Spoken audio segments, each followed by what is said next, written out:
បាទជំរាបសួរពុកម៉ែបងប្អូនបាទផ្ទះវិឡាកូនកាត់សង់រួច 100% បងប្អូនមានត្រឹមតែ$1000កាន់សោចូលនៅភ្លាម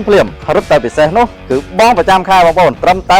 $189តែប៉ុណ្ណោះបងប្អូនដែលនៅផ្ទះជួលឬក៏ខូច CBC ក៏អាចបង់ជាមួយនឹងក្រុមហ៊ុនបានរហូតដល់10ឆ្នាំបងប្អូនសម្រាប់ទីតាំងស្ថិតនៅសង្កាត់ក្របីរៀលក្រុងសៀមរាបជិតសាលារៀនមន្ទីរពេទ្យវត្តអារាមពិសេសគឺនៅក្បែរនឹងតារាងបាល់ទាត់អង្គរ Tiger ហើយទំហំផ្ទះរបស់យើងបងប្អូនគឺធំ6 x